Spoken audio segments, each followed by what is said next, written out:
Olá, eu vou fazer um vídeo sobre, dando continuidade ao último vídeo postado sobre o destino e livre-arbítrio. Eu pretendo fazer uma trilogia, esse será o segundo vídeo.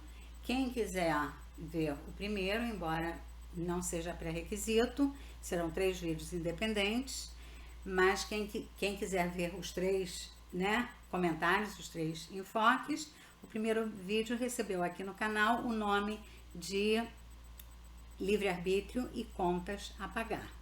E esse aqui é o segundo vídeo. Nesse vídeo eu vou ler, comentar, contar uma historieta do Midrash. Midrash faz parte de uma coleção de comentários rabínicos que datam aproximadamente, mediamente, do século V. Então, uma historieta que tem 1500 anos, sempre aproximadamente, né? A escritura do Talmud levou muito mais tempo do que o século V. Foram alguns séculos, uma escritura muito vasta. Mas vamos localizar assim só para termos uma noção. Até a forma de escrita dessa historieta no Talmud, porque é uma historieta, quer dizer, uma literatura, me parece um estilo de época, porque parece uma prosa-poema, em forma de poema. Com o tempo, essa historieta foi ganhando versões em modelos mais atualizados. Então, existem algumas versões. Eu peguei uma aqui na internet, eu não vou ler, eu vou ler parte, comentar parte, e vou não só falar de destino e livre-arbítrio, mas eu vou aproveitar a historieta e pegar um outro viés também. Aproveitar, falar de duas coisas, já que essa historieta ela se presta também para um esclarecimento espiritual ou filosófico, depende de quem ouve, né? Então vamos lá.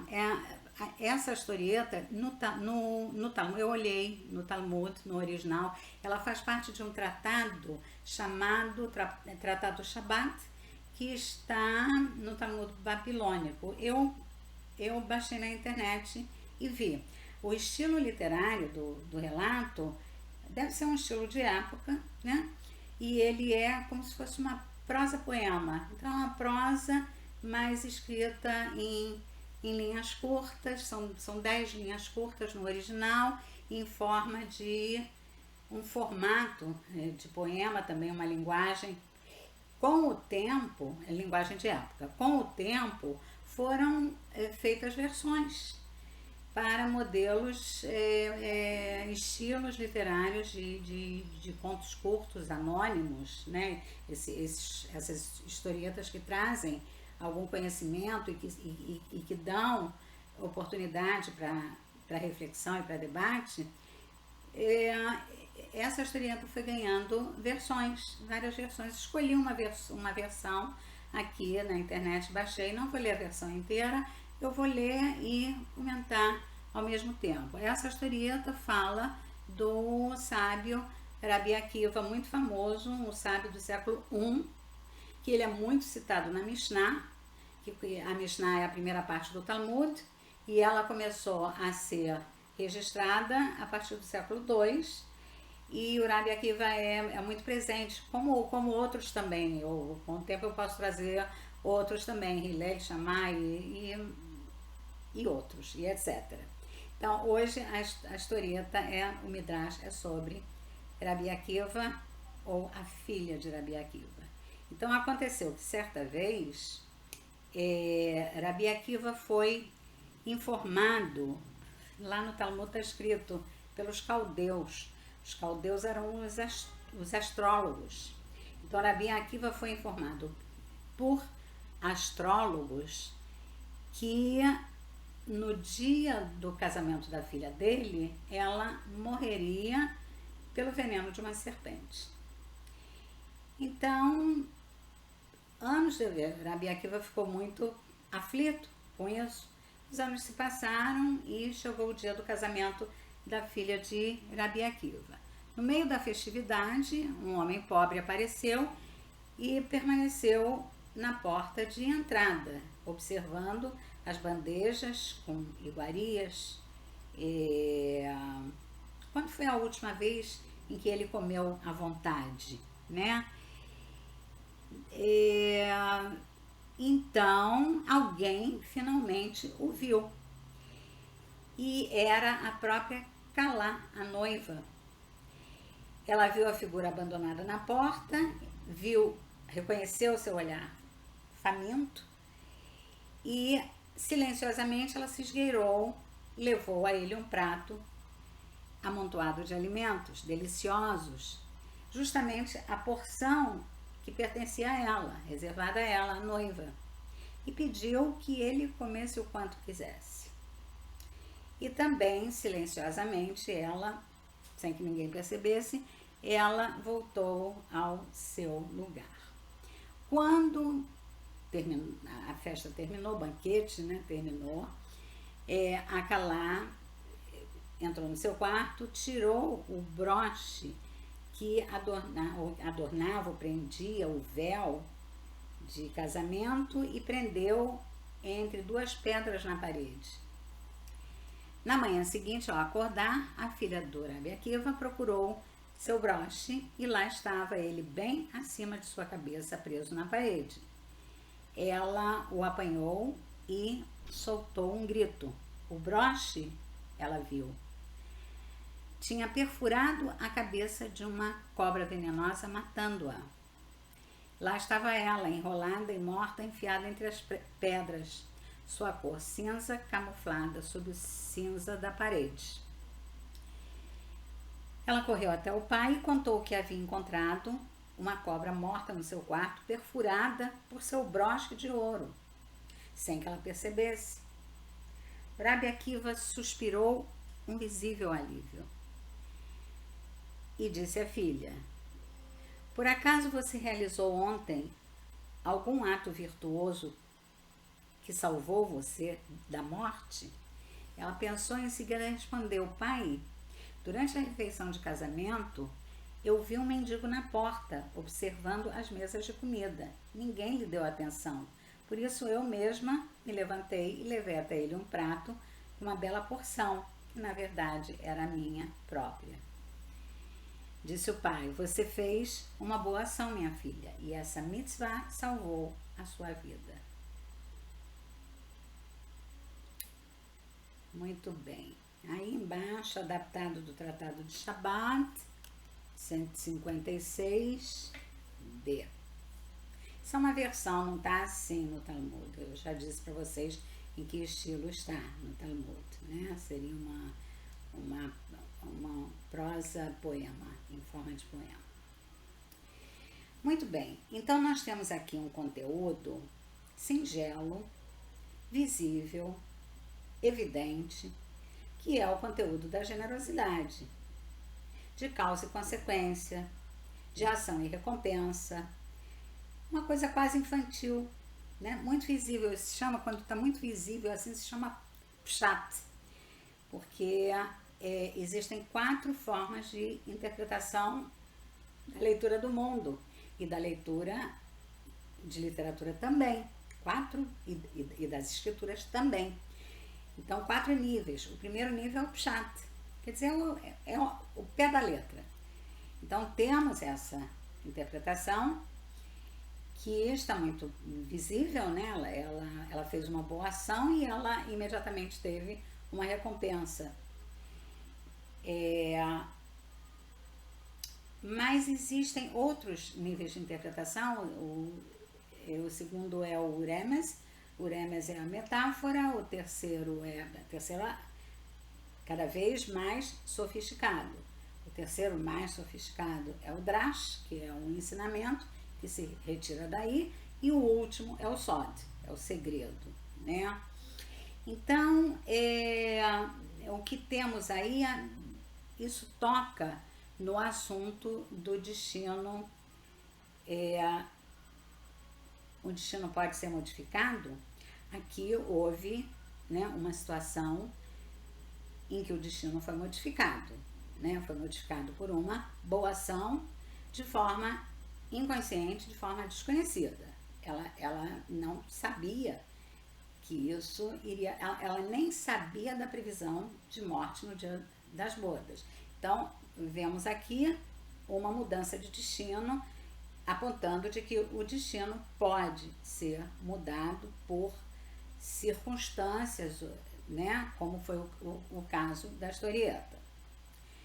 É o que nós vemos mais aqui. Nós vemos aqui que a Cabala, ela reconhece a influência astrológica. Porque se ela não reconhecesse a influência astrológica sobre a vida das pessoas, esse Midrash, essa historieta não existiria. Se não tem influência astrológica, a historieta não tem valor nenhum.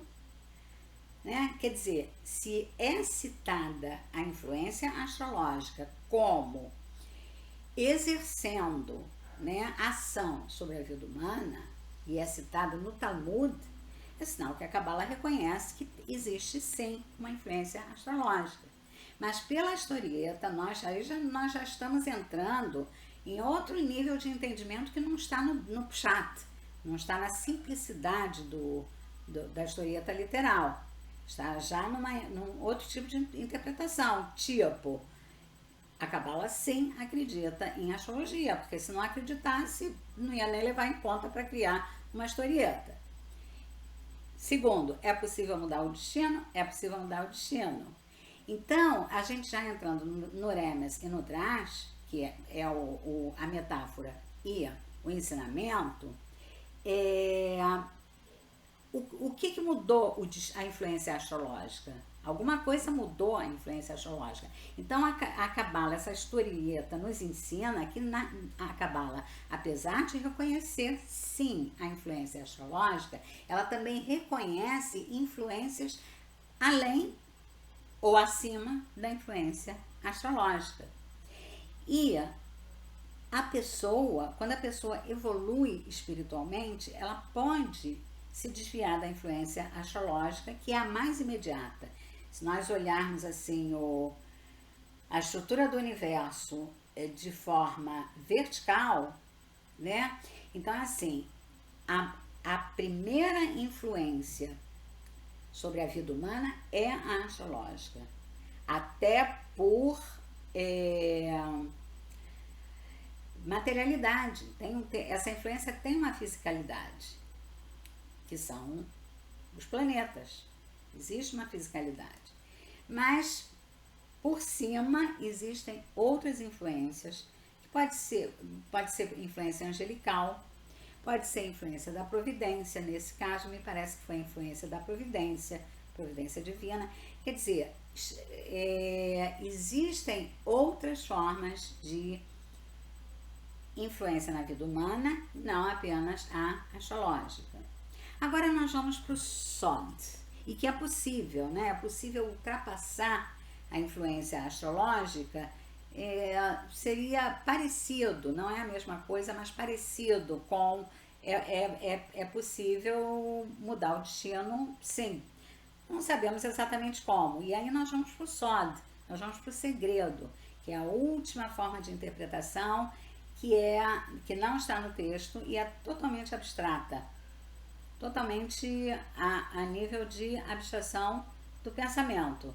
Como eu disse antes, seja do ponto de vista espiritual, seja do ponto de vista filosófico. Os dois estão no nível da abstração, que é assim. Cada ação, nós não sabemos,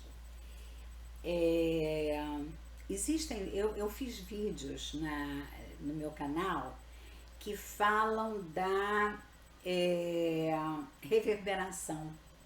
Eu acho que com esse nome é possível encontrar os vídeos que falam da reverberação, intencionalidade, microcosmo e macrocosmo. Quer dizer que cada ação feita no plano físico reverbera e se repete, quer dizer, se repete dentro dos seus critérios nos planos superiores, que são mais 3, pelo menos, são mais 7, mas reverberam em mais 3.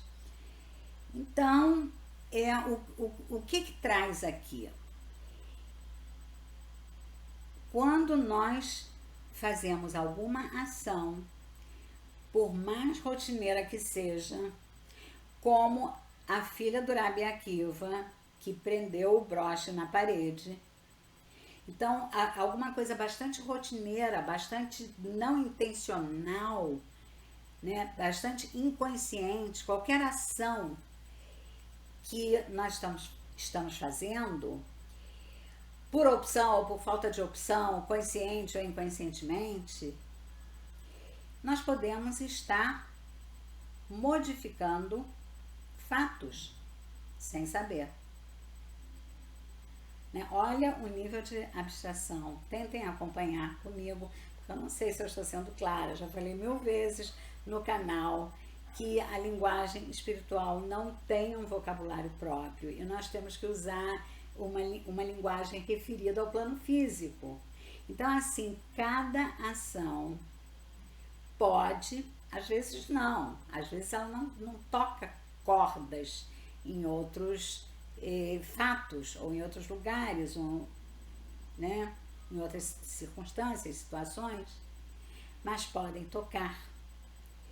Não que a gente vá viver a nossa vida pensando, bom, eu estou aqui no computador, que cordas eu estou tocando, né? O que eu posso estar modificando na minha vida ou na vida coletiva, no grupo que eu pertenço, ou na família, ou em favor do outro, sem saber, né? Com uma ação que exerça influência em outra situação e que possa influenciar, interferir, né? Tem o Hassidismo, né? O Hassidismo é uma cabala bem posterior.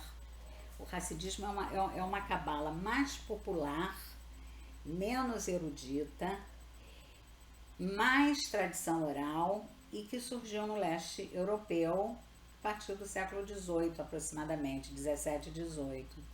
Então, o Hassidismo tem uma máxima, um parágrafo, que diz assim: quando o santo rabino, não me lembro qual, mas isso já não importa, importa, né, o objetivo dessa máxima, diz assim, quando ele amarra o cadarço do sapato, é como se ele estivesse amarrando, entrelaçando os planos superiores com os planos inferiores. É nessa direção. Agora, podem acontecer duas coisas nessa máxima.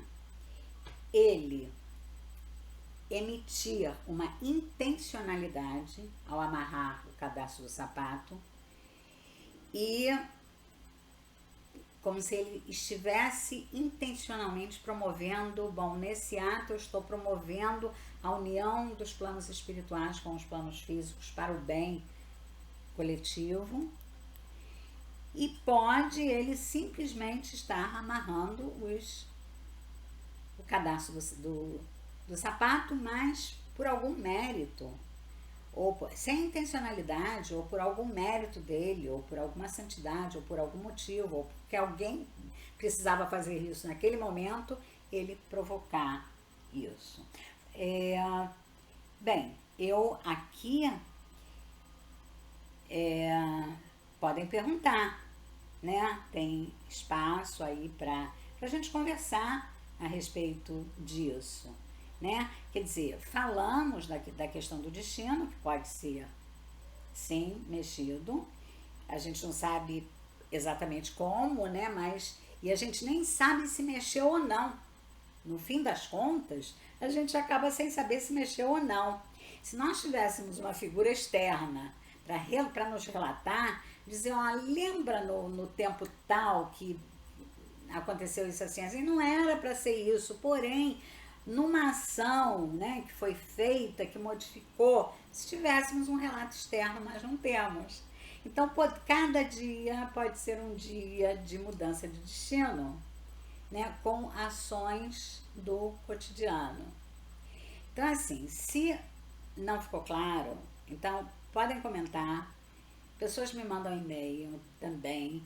Eu prefiro que comentem aqui no corpo nos comentários do YouTube, porque aí outras pessoas podem participar também. Queria dizer para vocês que o canal está crescendo sozinho, espontaneamente, sem divulgação e sem aparatos de outra ordem que eu nem conheço. Então, isso é porque ele está recebendo mais adesão, espontaneamente. Então, quando um canal recebe mais adesão, os vídeos começam a ser oferecidos no cardápio. E aí pessoas vêm e se interessam pelo tema e entram. Então, ontem mesmo eu recebi, tá lá para quem quiser ver, recebi um comentário, achei do seu canal, estou maratonando desde ontem. Então, para que aconteça esse crescimento espontâneo, o que é preciso? Que as pessoas apareçam, quer dizer, o YouTube precisa saber que esse vídeo, esse canal está sendo visto espontaneamente. Então, é assim, que as pessoas curtam, comentem, vejam o vídeo até o final, compartilhem, para dar continuidade, para que ele possa continuar. Eu fico muito orgulhosa de ter 500 e pouco, talvez 540, assim, inscrições espontâneas, totalmente espontâneas. Eu não faço divulgação e eu conto com a ajuda de vocês. Eu recebo alguns feedbacks assim lindos e isso ajuda muito na divulgação do canal, de forma que ele apareça dentro do cardápio de possibilidade de visualização. Eu fiquei assim uns 2 meses, né, em recesso, desde o último vídeo, 2 ou 3, e quando eu voltei eu vi que houve um crescimento. Recebi também a mensagem do YouTube com a contabilidade do mês, ou dos últimos 2 meses. Gente, eu volto com o 3º vídeo de destino e livre-arbítrio. E nesse 3º vídeo, nós vamos tratar exatamente o que é destino na nossa vida, o que nós não podemos escolher e o que não é destino, tá? Então, obrigada por assistirem até o final. Comentem, por favor, curtições serão bem-vindas e até o próximo vídeo. Tchau!